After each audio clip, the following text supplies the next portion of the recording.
नमस्कार, अपना बिहार देख रहे हैं आप। आपके साथ मैं हूं शिप्रा झा। बुलेटिन की शुरुआत करेंगे बड़ी खबर के साथ और इस वक्त की बड़ी खबर पटना से है, जहां मंत्री संतोष मांझी के पीए सत्येंद्र कुमार के बेटे के अपहरण की कोशिश की गई।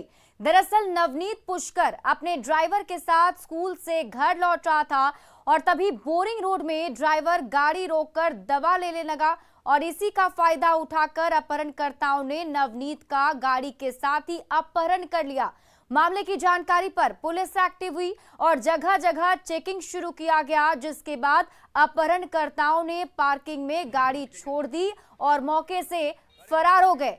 बड़ी खबर आपको बता रहे पटना से, जहां अपहरण करने की कोशिश की गई और ये बड़ी जानकारी सामने आ रही है कि यहाँ पर संतोष मांझी के पीए के बेटे के अपहरण की कोशिश की गई बोरिंग रोड इलाके से।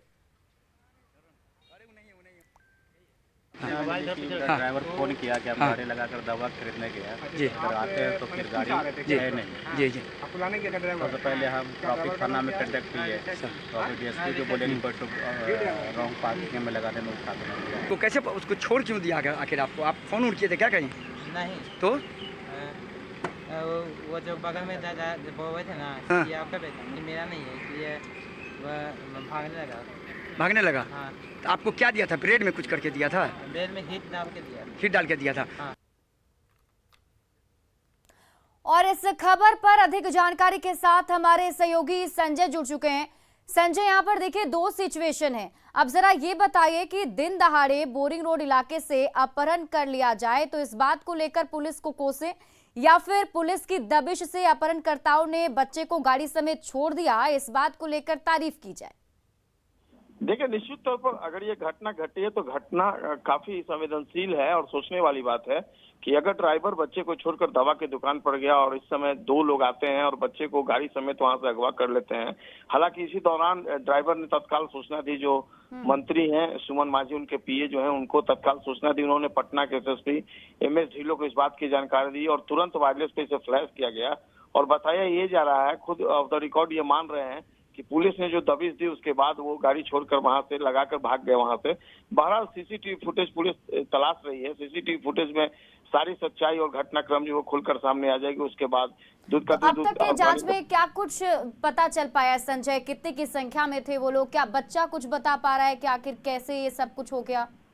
देखिए, जो पीड़ित हैं, जो छात्र हैं, वो बता रहे हैं कि एक जो बॉडीगार्ड था जिसके पास पिस्टल था वो था और एक शख्स उसके साथ आया था। उसने बताया कि हमें ही आपको ले जाना है, घर हम पहुंचाएंगे, और यह कहकर वहां से निकल गए।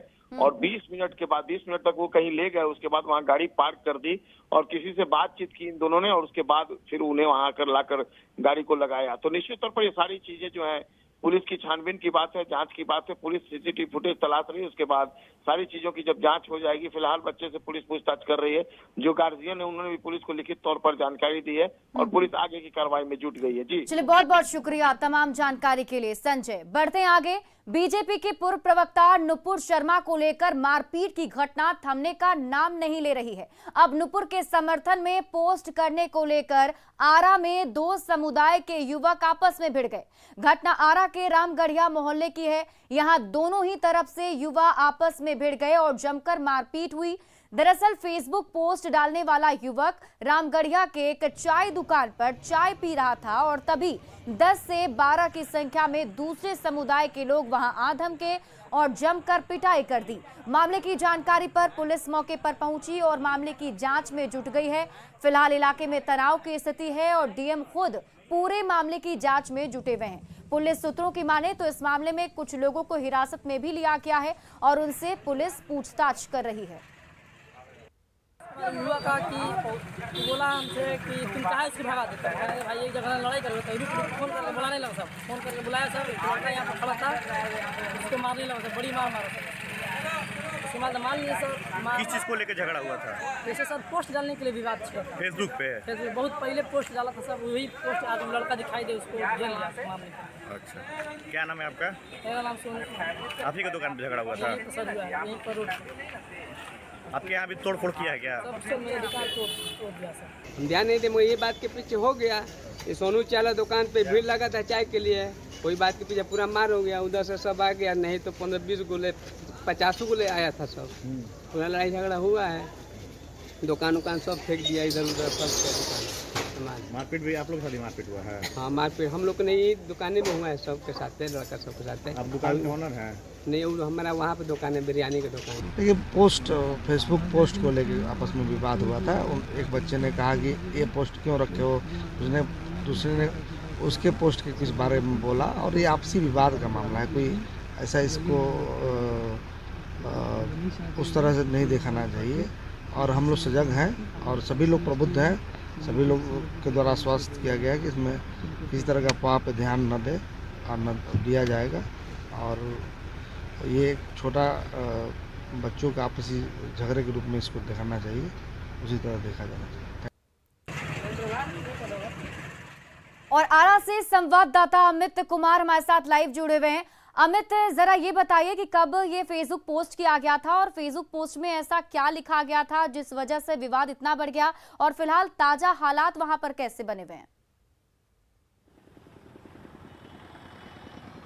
देखिए, सबसे बड़ी बात है कि ये जो नुपुर शर्मा के समर्थन में ये पोस्ट किया गया था, दीपक नाम का एक शख्स है जिसने ये पोस्ट किया था, और इस पोस्ट को लगभग आज से 15 दिन पहले, जैसा कि लोगों ने बताया है कि दीपक ने 15 दिन पहले ये पोस्ट डाला था, और इसी पोस्ट पर जो है रईस खान जो है, जिन पे मारपीट करने का आरोप है, उनके द्वारा इस पोस्ट पर जो है प्रतिक्रिया दी गई और संसदीय भाषा का इस्तेमाल किया गया, और साथ ही साथ दीपक को इस पोस्ट को डिलीट करने के लिए भी दबाव बनाया गया। लेकिन दीपक ने जब इस पोस्ट को डिलीट नहीं किया तो 15 दिन के बाद जब सोनू चाय वाले का दुकान है जहाँ पे ये पूरा ऑकरेंस हुआ है, घटना हुई है, वहाँ पे जब दीपक को देखा रईस खान ने, तो अपने जो उसके साथ के लोग थे उन सभी के साथ मिलकर के दीपक पे फिर से दबाव बनाया कि पोस्ट को डिलीट करो। दीपक ने जब मना किया तो हाथापाई पे उतर आया, जम करके मारपिटाई किया, दीपक पर जानलेवा हमला किया, और जब दीपक के साथ जो चाय दुकानदार का जो था सोनू, वो जब हस्तक्षेप करने लगा कि आप यहाँ पे इस तरह की घटना ना करें, जो भी करना आप दूसरी जगह जाके करें, तो सोनू को भी बेरहमी से पिटा। साथ ही साथ आसपास के जो और दुकानदार थे उन पर भी हमला किया गया, उनके सामानों को फेंक दिया गया।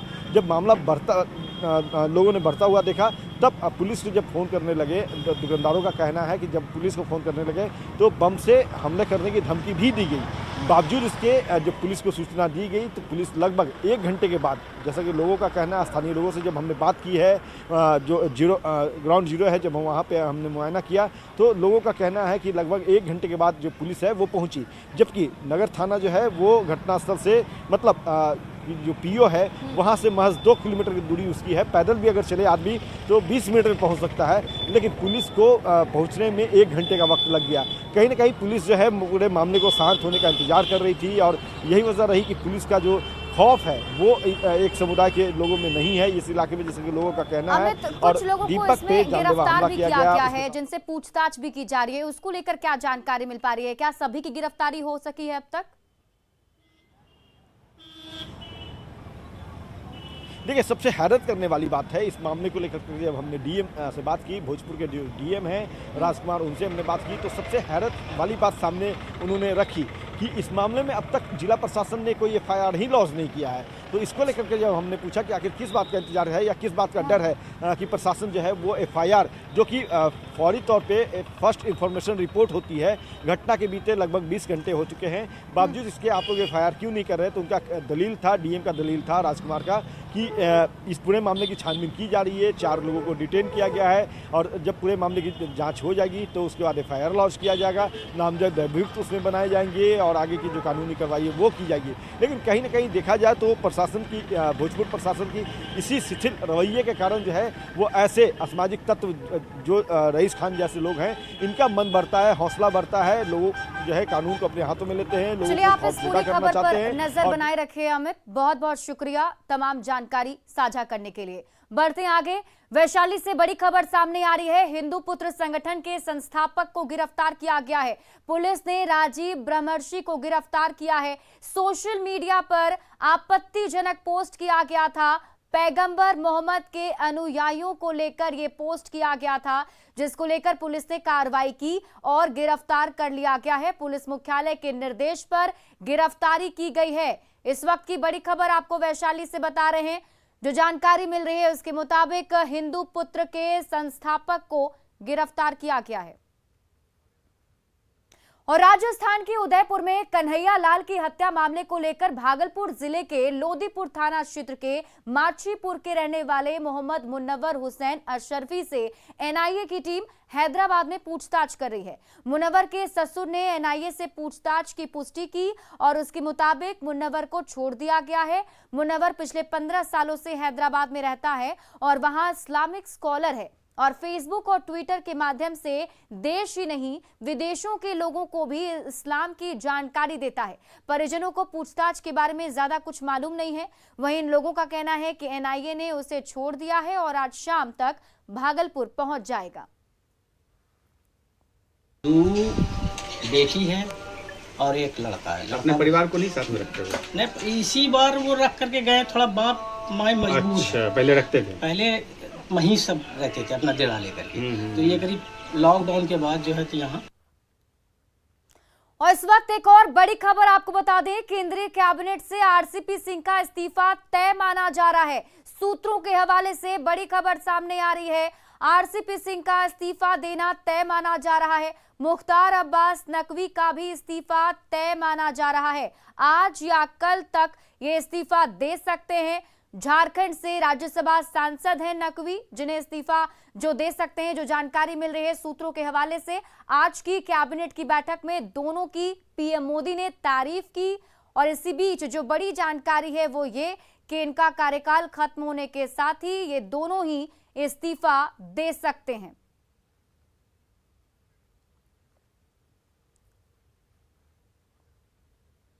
और कैबिनेट से इस्तीफे के सवाल पर एक बार फिर आरसीपी सिंह ने चुप्पी साध ली है। मीडिया के सवाल पर आरसीपी सिंह बचते नजर आए। सूत्रों के हवाले से खबर है कि कल आरसीपी सिंह इस्तीफा दे सकते हैं।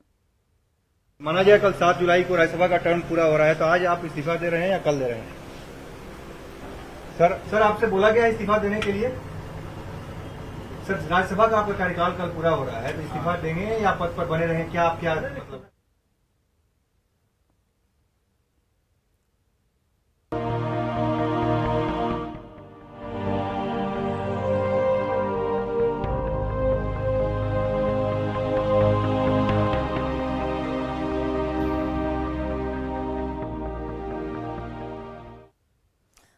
तो लालू प्रसाद यादव की तबियत पर आज का ताजा अपडेट आपको बताते हैं। लालू प्रसाद यादव की तबियत फिलहाल स्थिर बताई जा रही है।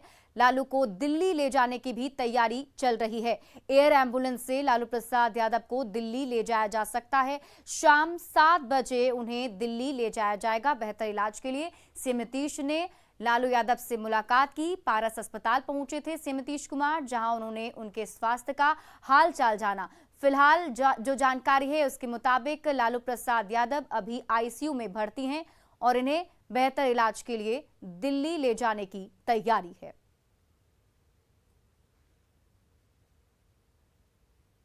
इनसे बात करके बात कर लिया था और फिर यहाँ लाना पड़ा और यहाँ के बारे में भी सारी जानकारी ये हो रहा था। आज तो हम देखने भी आए हैं,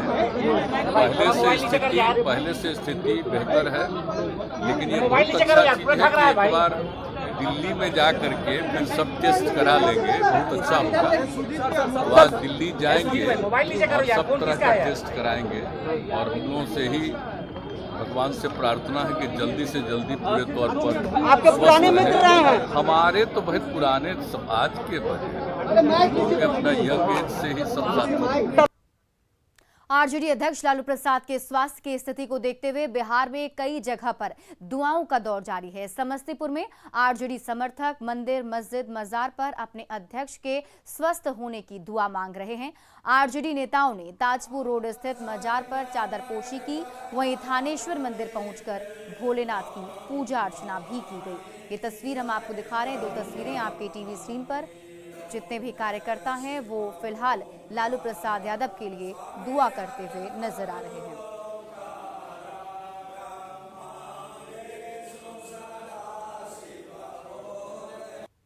आदरणीय लालू प्रसाद यादव, जिन्होंने न जाने कितने असंख्य गरीब, गुरबों, शोषितों, पीड़ितों, सामाजिक न्याय को बुलंद करने के लिए जिन्होंने अपनी पूरी जीवन को निछावर कर दिया, पूरा जीवन व्यतीत कर दिया, लगा दिया, झोंक दिया, आज वो दर्द से कराह रहा है।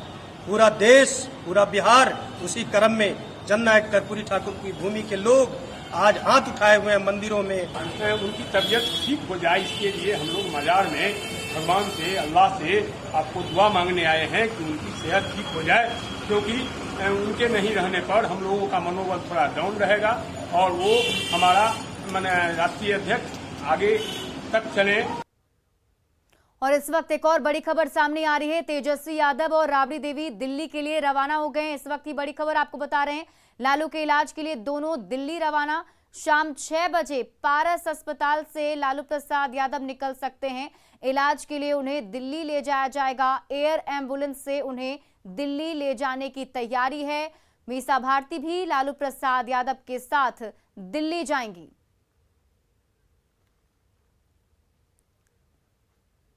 और अब बात नदियों में उफान से परेशान जिंदगी की।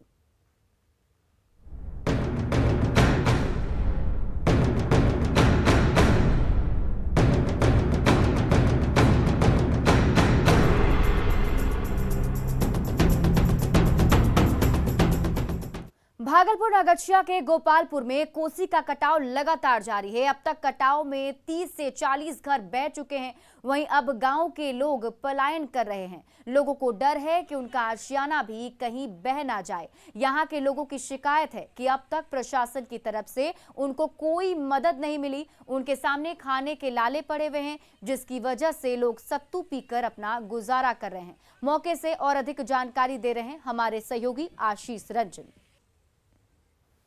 कटाव लगातार जारी है और अब आप देख सकते हैं कि लोग जो है यहाँ से पलायन कर रहे हैं। ट्रैक्टर पर जो है जो सामान कोसी की नदी में नहीं समाया उसे जो है ट्रैक्टर पर लोड कर लिया गया है और जो है घर वाले यहाँ से पलायन कर रहे हैं।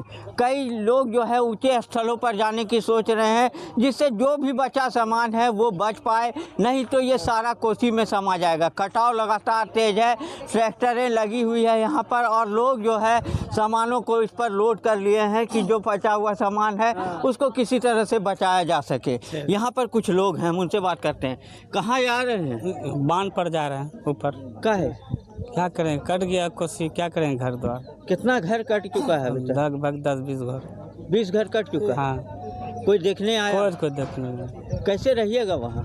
बांध पर रहेंगे, ऐसे खड़ा रहेंगे, क्या करेंगे। बारिश पड़ेगा तो? पन्नी तो नहीं लगाएंगे, कोई भी सहारा नहीं रहे, क्या करेंगे। सरकार के तरफ से कोई मदद नहीं। और जैसे रहे मरे के जरे, सरकार को कोई फिक्र नहीं है। कट जाए या रह जाए, जमीन जाए या घर जाए या बच्चा जाए या कोई भी जाए, बूढ़ा बूढ़ी, कुछ सहारा नहीं मिलता है। सरकार ने आया? कोई नहीं। बच्चों को खाना कहाँ से दे रहे हैं? खाना फुसला उछला के रखते हैं, कोई होता है तो देता है खाने के लिए। जो सामान बचा हुआ है उसे लेकर ये ऊंचे स्थानों पर जा रहे हैं कि वहाँ पर कहीं राहत मिल सके। बरसात होगी तो कह रहे हैं कि पन्नी कहीं से लाके उस पर बनाया जाएगा घर के जैसा और किसी तरह से बचा जाएगा। बच्चों को खाना तक नसीब नहीं है 3 से 4 दिन से, लेकिन कोई अधिकारी अभी तक नहीं आए हैं देखने के लिए। उनकी नींद अभी नहीं टूटी है। अब कब नींद टूटेगी ये देखने वाली बात है। आशीष रंजन, न्यूज़ 18, जहांगीरपुर वैसी। नेपाल के तराई क्षेत्रों में बारिश थमने और वाल्मीकि नगर बराज से पानी का डिस्चार्ज लेवल कम होने के कारण गंडक नदी का जलस्तर खतरे के निशान से नीचे आ गया है। गोपालगंज में जलस्तर में कमी होने से कटाव का खतरा बढ़ गया है। नदी के किनारे बसे ग्रामीण चिंतित हैं। जल संसाधन विभाग और जिला प्रशासन की टीम यहां कटाव के संभावित खतरे को लेकर पूरी तरह से अलर्ट है और तटबंधों की निगरानी भी बढ़ा दी गई है। गंडक नदी का जायजा लिया हमारे सहयोगी गोविंद कुमार ने। नेपाल के तराई क्षेत्रों में बारिश थमने और वाल्मीकि नगर बराज से पानी का डिस्चार्ज लेवल कम होने के बाद से गंडक नदी के जल स्तर में लगातार कमी दर्ज की जा रही है। अभी हम मौजूद है गोपालगंज के पतहरा में। ये गंडक नदी है, आप तस्वीरों में देख सकते हैं नदी के जल स्तर में कैसे कमी हुई है। हालांकि नदी का जल स्तर जैसे घटेगा वैसे यहाँ पर कटाव का खतरा मंडराने लगेगा। अभी हम मौजूद हैं पतहरा गाँव में और यहाँ गाँव के कुछ ग्रामीण हैं, हम इनसे जानते हैं नदी की क्या स्थिति है। नदी के जल स्तर में काफ़ी कमी हुई है, क्या अब हो सकता है? नदी के जल स्तर में अभी कमी हुआ है, लेकिन बारिश जब होगा तो फिर बढ़ेगा। ये अब बढ़ेगा तो खतरा है, ज़्यादा घटेगा तो भी खतरा है। अभी फ़िलहाल कम है तो अभी खतरा कम है, लेकिन यहाँ पर नदी थोड़ा पतला हो गया है, जिसकी वजह से यहाँ पे ज़्यादा खतरा है। अगर पानी कटाव का खतरा यहाँ पे है। सर यहाँ नदी बहुत पतला हो गई बा। जब मानी जब पानी बढ़ी तबो कटाव हुई, घटी तबो कटाव है। नदी बहुत पतला।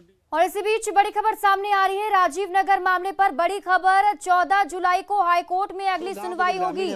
बड़ी खबर आपको बता रहे हैं, मलबा हटाए जाने को लेकर सवाल उठे थे, जिसको लेकर मलबा नहीं हटाने का एचसी का आदेश हुआ है। ये बड़ी जानकारी सामने आ रही है। आपको बता दें कि राजीव नगर में अतिक्रमण हटाने का काम चल रहा था, जिसको लेकर हाईकोर्ट में इसको लेकर याचिका दायर की गई थी और हाईकोर्ट की तरफ से रोक लगा दी गई थी अतिक्रमण पर। और अभी जो जानकारी मिल रही है उसके मुताबिक 14 जुलाई को हाईकोर्ट में अगली सुनवाई होगी। मलबा हटाए जाने को लेकर सवाल उठाए गए थे। मलबा नहीं हटाने का आदेश हाईकोर्ट की तरफ से दिया गया है। और फिलहाल इस बुलेटिन में अभी के लिए बस इतना ही, लेकिन न्यूज़ 18 बिहार झारखंड पर खबरों का सिलसिला लगातार जारी है।